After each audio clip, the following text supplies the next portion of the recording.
We'll now review any evaluation records, and I'm here to review with you the testing that I have conducted and the assessments that I have conducted, the results of those. I've conducted a new IQ test and achievement test, and I'll share that data with you. The documents that I bring to the ARD meeting are the student's legal folder, which includes past ARDs, testing information, medical information, and all the students' special education information.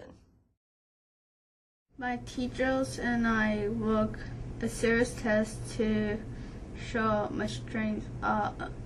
Can you tell the community more about that? Yes, I have information about the students' academic and transition needs, interests, and preferences that I would be glad to share with the committee.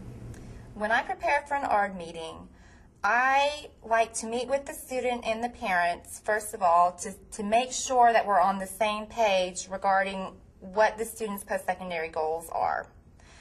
I also, throughout the year, have been formally and informally assessing the students so that I know what their strengths and weaknesses are, which helps me prepare, based on their post-secondary goals, it helps me prepare their annual goals and objectives. I also talk to the teachers, the other teachers that the student has, to get feedback from them and to see how they have been progressing throughout the year.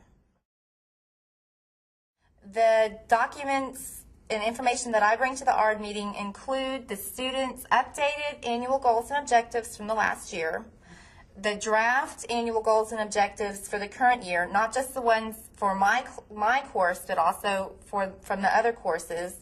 I bring the students' graduation plan, the transcript, attendance records, discipline referral records. I bring a student, teacher, and parent interview about post-secondary plans, and I also bring work samples.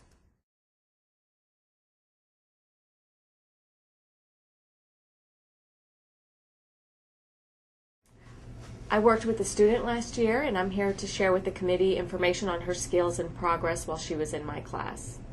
In order to prepare for the ARD meeting, I update the IEP objectives for my student. I collect all relevant grade sheets, and I prepare any reports that I may need concerning behavioral issues. Before this process even begins, of course, I've been working with a special ed teacher to address behavioral and academic issues as well. To the ARD meeting, I bring my students' grade sheets. I bring the updated IEP objectives and goals. I also bring reports that address the current level of functioning and competencies for my student. And if it's relevant, I'll also bring any reports on behavior concerns. I have information about the students' academic and transition needs, interests, and preferences. One of the ways that I have gathered this information is by interviewing both the student and the parent. Would you like to talk about that interview? Right, and based on knowing what her interests are, we did focus on courses that would be appropriate for this transition. You just heard a reference to a parent interview. A parent interview is conducted prior to the ARD meeting and helps a special education teacher determine several important factors about the student that may be pertinent knowledge for the ARD committee. In case a parent is unable to attend the meeting, then their input has been sought and been documented. Their ideas as to post-secondary goals are then available to be addressed at the meeting. Typical parent interview questions would include, what would you like your child to do after high school, for example, work, attend college, etc.? Has your child held a job in the past? Do they have a job now? Is your child involved in activities in the community or around campus, for example, volunteer work, sports, clubs, etc.? What do you think are your child's strengths and specific interests? To download an example of a blank interview form, please refer to the toolbox that accompanies our module. In addition, since I've worked with this student this past year, I have information to provide the committee in regards to her skills and progress while she was in my class.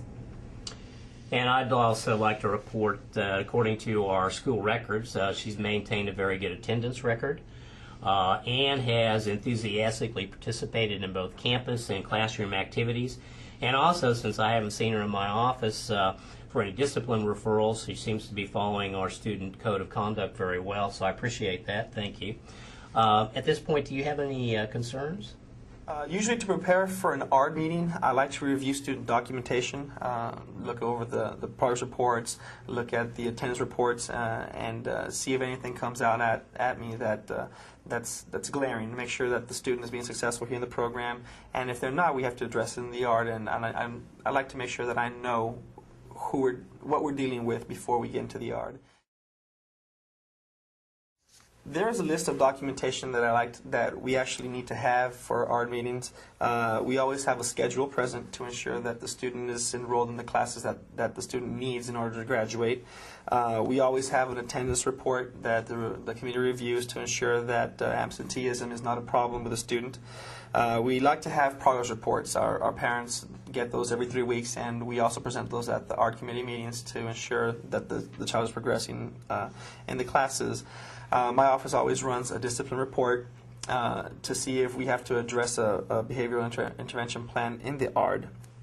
We always have state standardized test achievement scores, the TAKS test scores, at the ARD because we want to make sure that the child is on pace to graduate and be successful in their exit level TAKS testing. We always have to have the student's current IEP. And with that, the district incorporates the CLASS system, computerized software, and that system maintains the students' IEPs and allows us to test them that way. So we always run a report there as well.